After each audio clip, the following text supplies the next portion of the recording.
Hello, this is Angelia with today's wisdom. Today's wisdom comes from Saint of the Day, Saint Padre Pio da Pietrelcina, 1887 to 1968. And I've shared some Padre Pio stuff before, and I probably will again, time allowing. In one of the largest such ceremonies in history, Pope John Paul II canonized Padre Pio of Pietrelcina on June 16, 2002. It was the 45th canonization ceremony in Pope John Paul's pontificate. More than 300,000 people braved blistering heat as they filled St. Peter's Square and nearby streets. They heard the Holy Father praise the new saint for his prayer and charity. This is the most concrete synthesis of Padre Pio's teaching, said the Pope. He also stressed Padre Pio's witness to the power of suffering. If accepted with love, the Holy Father stressed, such suffering can lead to a privileged path of sanctity. Many people have burned to the Italian Capuchin Franciscan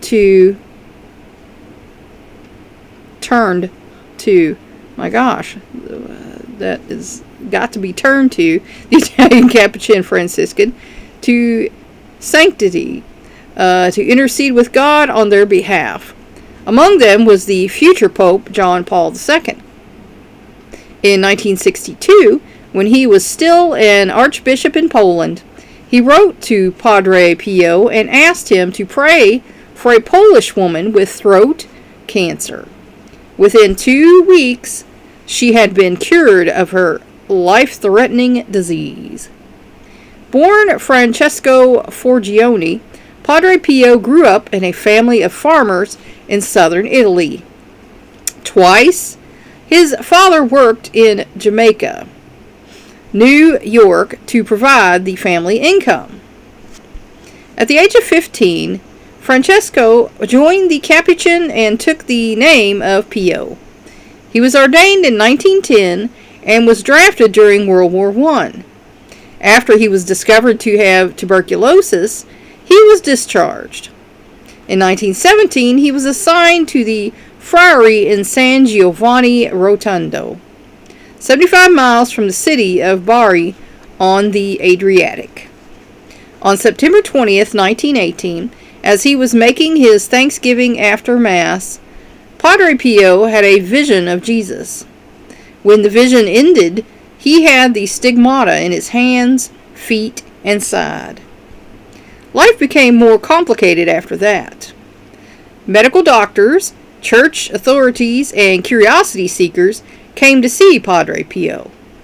In 1924 and again in 1931, the authenticity of the stigmata was questioned.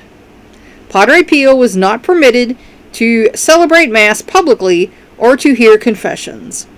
He did not complain of these decisions, which were soon reversed. However, he wrote no letters after 1924. His only other writings, a pamphlet on the agony of Jesus, was done before 1924. Padre Pio rarely left the friary after he received the stigmata, but the busloads of people soon began coming to see him. Each morning after a 5 a.m. Mass in a crowded church, he heard confession until noon. He took a mid-morning break to bless the sick and all who came to see him. Every afternoon he also heard confessions. In time, his confessional ministry would take 10 hours a day. Penitents had to take a number so that the situation could be handled.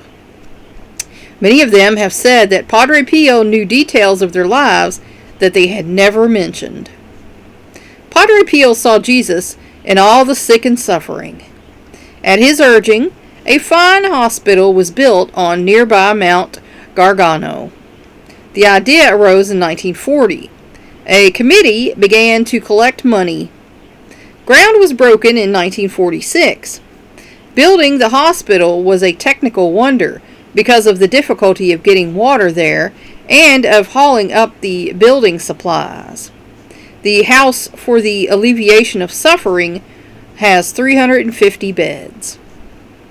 A number of people have reported cures they believe were received through the intercession of Padre Pio.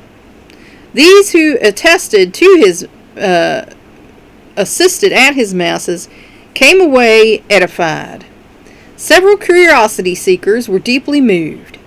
Like St. Francis, Padre Pio sometimes had the habit torn or cut by souvenir hunters. Okay. One of Padre Pio's sufferings was that unscrupulous people several times circulated prophecies that they claimed originated from him. He never made prophecies about world events and never gave an opinion on matters that he felt belonged to church authorities to decide. He died on September 23, 1968, and was beatified in 1999. And here's a quote: "The life of a Christian is nothing but a perpetual struggle against self.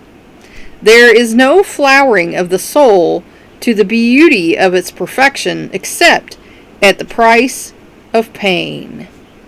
And he would have gotten along with the Buddhists on that one, because that's something that they teach, is the struggle against self, that you are a part of everything and everyone, and our soul comes from God, and they have different theories on that in different Buddhist areas, the universe, or whatever you want to call it, but we're all energy, and our soul comes from God.